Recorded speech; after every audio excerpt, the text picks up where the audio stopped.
Have you noticed how increasingly distracted we are these days? You pick up your phone to check a notification, and before you know it, 30 minutes have passed scrolling through your feed. You sit down to study, and your mind wanders to 1,000 different places. You open your laptop to work and end up watching random videos on YouTube. If this happens to you, it doesn't mean you have ADHD or any other problem. In fact, it's more normal than you might think. Today, we live in a world so full of stimuli that it's difficult to focus on a single task. There's always a notification, a video, a song, a news item, and it steals our attention. Our focus disappears like water leaking from a leaky bucket. However, the habit of focusing on more than one task at a time wasn't always a bad thing. Our ancestors needed to constantly scan their environment for dangers. This fragmented attention kept us alive. But today, it's destroying us from the inside. According to researchers at the University of California, it takes a person an average of 23 minutes to regain full focus after a single interruption. 23 minutes.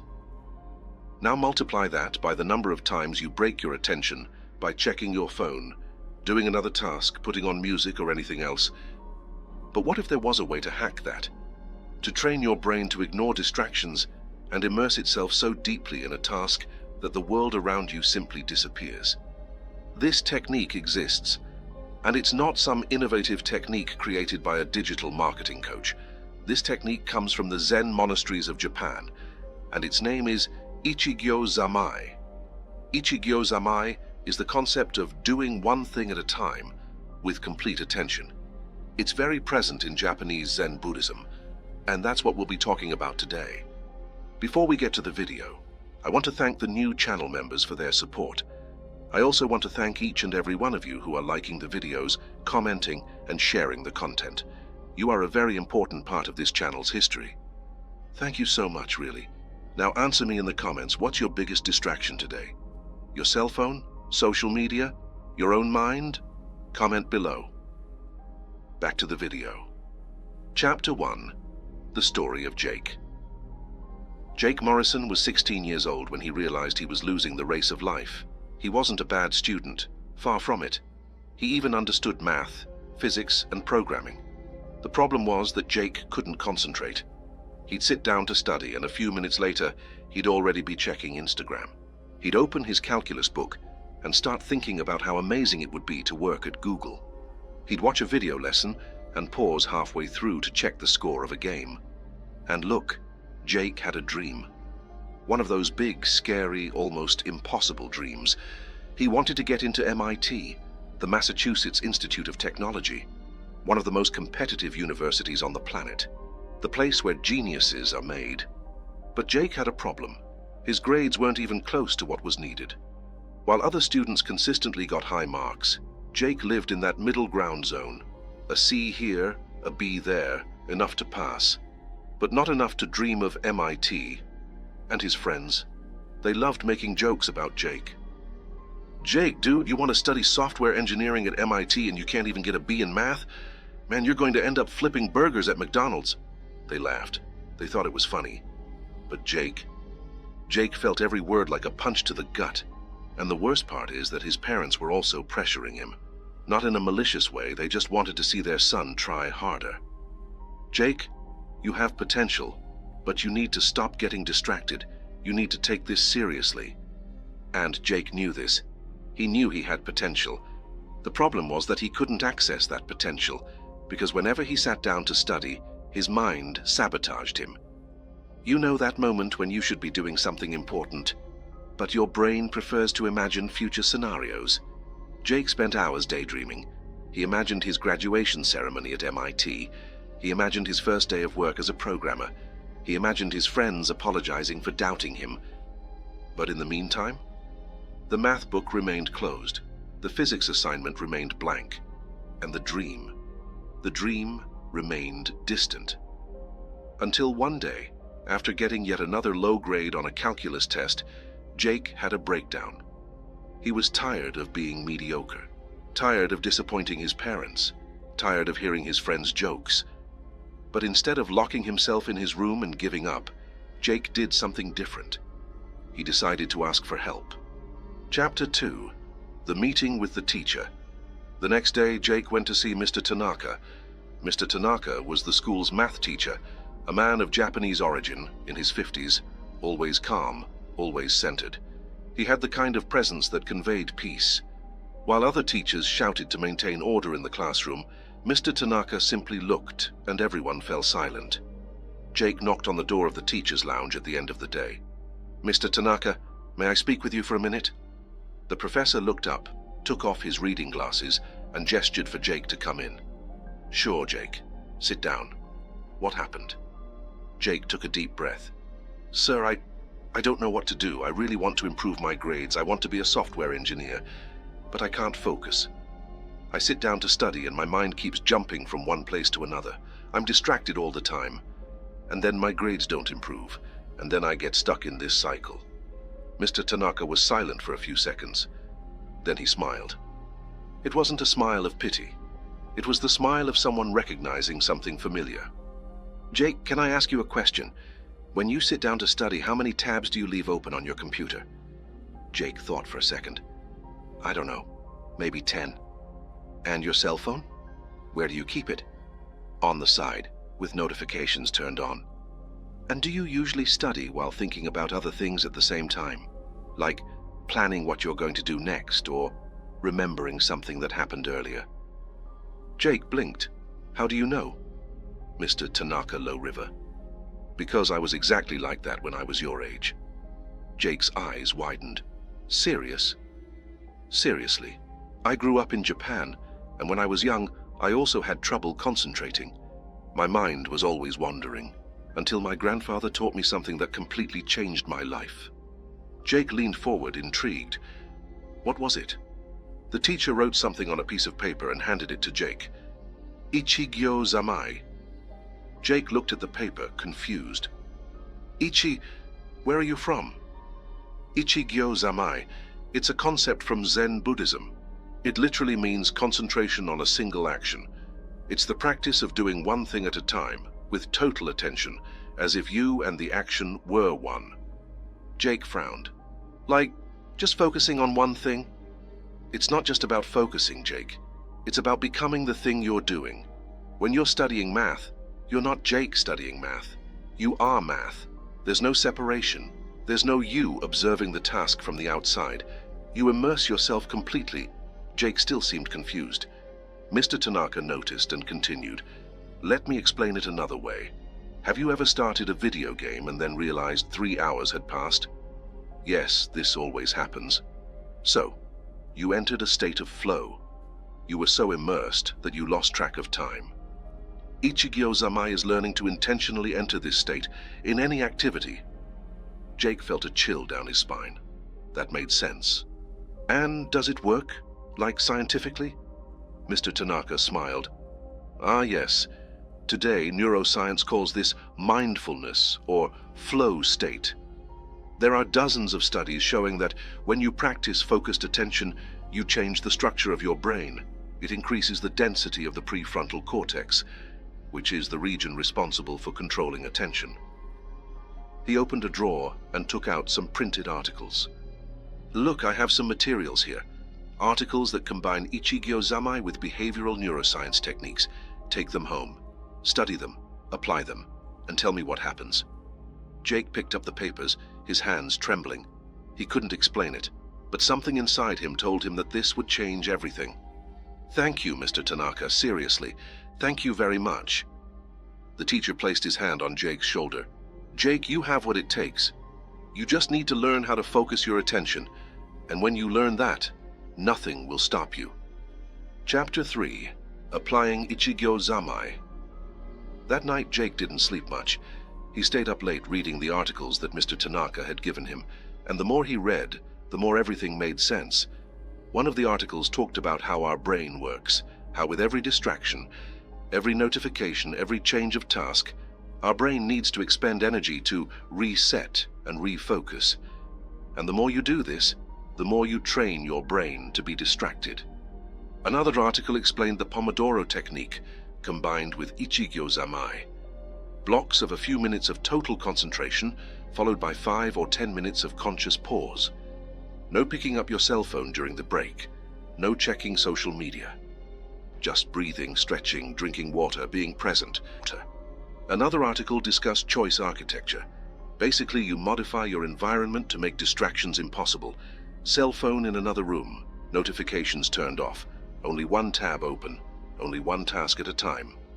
He discovered that Ichigyo Zammai is about completely immersing yourself in the activity you are doing now, without dividing your mind. It's not simply doing one thing at a time in the practical sense, it's a total union between you and the action. When you are sweeping the floor, you are the act of sweeping. When you are eating, you are the act of eating. Zen monks apply this to everything, from mundane tasks like washing dishes to formal meditation. There's a famous Zen saying that illustrates this. When I eat, I eat. When I sleep, I sleep. It seems obvious, but how many times do we eat thinking about work or go to sleep dwelling on problems? Our modern culture values doing 1,000 things at once.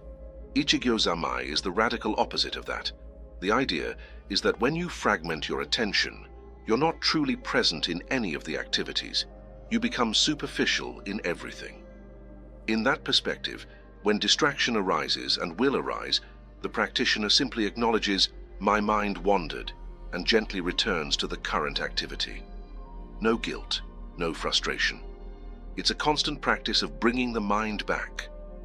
After learning all of this, Jake realized something important. He wasn't weak or lazy. He just had never learned how to use his attention correctly. And then he decided. From that day on, everything would change. The following Monday, Jake came home from school and did something he had never done before. He created a ritual. He put his cell phone in a drawer in another room. He turned off all computer notifications. He closed all browser tabs, leaving only one open with his study material. He set a 25-minute timer, and he took 3 deep breaths. Then he began. And the first 5 minutes were awful. Her mind was screaming, "Check your phone. See if anyone texted you. Quickly open YouTube." But Jake remembered what he had read. When distraction arises, you don't fight it, you simply observe. "Ah, my mind wants to wander," and gently bring your attention back. He did that about 10 times in the first 25 minutes. However, in the second 25-minute block, distractions decreased. In the third, he entered a state of concentration he had never experienced before. When the timer rang, Jake looked at the clock and couldn't believe it. 75 minutes had passed, and he had made more progress in 1 hour than he normally did in an entire week. He felt a surge of energy, of power. For the first time in a long time, he felt he was in control. In the following days, Jake maintained the ritual. Every day upon arriving home, the same process.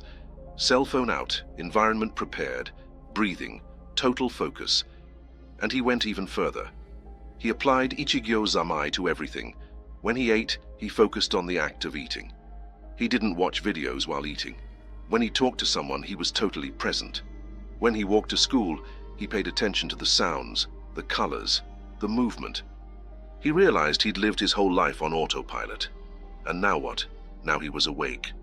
His friends noticed the change. "Jake, man, you don't hang out with us anymore. Is everything all right?" Jake smiled. "Everything is great. I'm just focused on something bigger right now." They didn't understand, but Jake didn't care because for the first time, he was building the future he wanted instead of just dreaming about it. And then came the first math test after this transformation. Jake sat down, looked at the questions, and entered the state. Ichigyo Zammai. He wasn't Jake taking the test. He was mathematics solving itself through him. When the professor returned the tests the following week, Jake looked at the paper and froze. Jake had gotten an A. He had never received such a high grade in his life. Mr. Tanaka looked at him from across the room and smiled, and Jake understood. This was just the beginning. Chapter 4. The Climb, from High School to MIT. The following months were a roller coaster. Jake continued practicing Ichigyo Zammai every day. His grades started to rise consistently. Grade A in physics, Grade A in chemistry, Grade A in programming. His parents were in shock. "Jake, what happened to you?" "I just learned how to focus, Mom." But that wasn't all. Jake had learned something much deeper. He had learned that discipline isn't about willpower. It's about systems. It's about creating an environment and a routine that make it impossible to fail. He had learned that distraction is not the enemy. Distraction is just a sign that your mind is tired or bored or afraid, and when you understand that, you stop fighting and start working with your brain, not against it. At the end of the year, Jake applied to MIT. His friends still mocked him. "Dude, you've improved, but MIT, that's crazy. Do you know how many brilliant people get rejected every year?" Jake just smiled. "I know, but I also know I'll do my best, and the rest is out of my control." He applied the same philosophy to test preparation. SATs, essays, programming projects, everything in its own time, with complete attention. And then, 6 months later, in the middle of an ordinary afternoon, Jake received an email. "Congratulations, you have been admitted to MIT." He read the sentence 3 times before believing it. Then he screamed. He screamed so loudly that his parents came running into the room. "I passed, I got into MIT." His mother started to cry. His father hugged him tightly. And Jake? Jake felt a deep gratitude, not only for the acceptance, but for having learned something that went beyond any college. He had learned to master his attention. And whoever masters their attention, masters their life. Chapter 5. Beyond MIT. The journey continues. Getting into MIT was incredible, but Jake soon realized something. Being there wasn't enough. The level of demand, the amount of work, the competition. It was another universe. But Jake had an advantage. While other students struggled with distractions, procrastination, and anxiety, Jake had Ichigyo Zammai. He maintained the ritual. Every day before studying, the same process. Clean environment, cell phone away, 3 deep breaths. And then, total immersion. He applied the technique to everything. In programming projects, in algorithms classes, in group work. And the teachers started to notice, "Jake, your attention to detail is impressive. You don't miss a thing." Because Jake had understood something fundamental. Talent is important, but attention is power. During his 4 years of college, Jake wasn't the most brilliant student, but he was one of the most consistent. And consistency, in the long run, beats disorganized genius. He graduated with honors. And soon after, he landed a job as a junior programmer at a tech company. And look, Jake could have relaxed. He could have thought, "I did it, now I can slow down." But he didn't do that, because he had learned something essential. Everything is a process. There is no finish line. There is only the next step. So he applied Ichigyo Zammai to his work. Every line of code was written with complete attention. Every meeting he was 100% present. Every project he immersed himself deeply. And within 2 years, Jake was promoted to full-stack programmer. 3 years later, he became a senior programmer. At 28, he was a team leader. His colleagues were asking, "Jake, what's your secret? How are you so consistent?" And Jake always answered the same thing. "I'm not smarter than you. I've just learned to eliminate distractions and be present, one thing at a time. Total attention." Chapter 6. The Science Behind. But hold on a minute, you might be thinking, okay, good story, but does it really work? Or is it just motivational talk? Let's get to the facts. According to a study published by neuroscientists at Harvard University, the regular practice of mindfulness, which is exactly what Ichigyo Zammai proposes, increases the density of gray matter in the prefrontal cortex. This means that your brain literally changes structure. The region responsible for planning, impulse control, and focus becomes stronger. Another study conducted by researchers at Stanford University showed that people who practice focused attention have up to a 40% reduction in the activation of the brain's default mode network. This is the network that remains active when your mind wanders, when you're thinking about the past or the future, when you get distracted. In other words, the practice of Ichigyo Zammai literally shuts down the distraction center of your brain. And there's more. A neuroscientist with years of experience specializing in neuroplasticity stated in an interview, "The human brain is incredibly adaptable. When you consistently train your attention, you're not just improving a skill. You're rewiring neural circuits. You're creating information superhighways where before there were only trails." In other words, every time you bring your attention back when it wanders, you are literally building a stronger brain. And look, this isn't mysticism, it's pure neuroscience. The Pomodoro technique combined with Ichigyo Zammai has been used by programmers, writers. Why? Because it works. When you remove distractions from your environment, when you work in focused time blocks, when you bring your attention back every time it wanders, you're doing the equivalent of a workout for your brain. And just as your muscles grow when you lift weights, your attention grows when you train it. Do you know what's the craziest thing about Ichigyo Zammai? It's not just about productivity. It's not just about doing more in less time. It's about truly living. Think about it. How many times have you eaten an entire meal and not even remembered the taste? How many times have you watched a movie but been checking your phone at the same time? How many conversations have you had with people you love, but your mind was elsewhere? We're living on autopilot. We're letting life pass us by while we're distracted. And the Ichigyo Zammai, it wakes you up. When you learn to be fully present, you not only work better, you live better. Food tastes better. Conversations have more depth. Experiences become richer. It's almost like stepping out of the matrix and seeing the real world for the first time. And there's a detail that will surprise you. Studies show that people who practice mindfulness report much higher levels of happiness and life satisfaction. Why? Because happiness doesn't come from simply having more things. It comes from being present in what you already have. Jake learned this, and it changed everything. So where is Jake today? He still works at the same company. He's still a team leader, but more importantly, he's a completely different person from that 16-year-old boy who couldn't concentrate for 5 minutes. Jake teaches Ichigyo Zammai to his team members. He sees the same results happening. People who were previously average now deliver exceptional work. People who lived under stress now have mental clarity. And look, Jake isn't special. He didn't have an absurdly high IQ. He didn't come from a wealthy family. He didn't have connections. He only learned one thing that most people never learn: how to direct his attention. And this is the truth no one tells you. Success doesn't come from having more time. It comes from using the time you have better. It's not about having more resources. It's about focusing on the resources you already have. It's not about being smarter. It's about being more present. Because ultimately your life is made up of moments. And if you're not present in your moments, you're not living your life. You're just watching it pass by.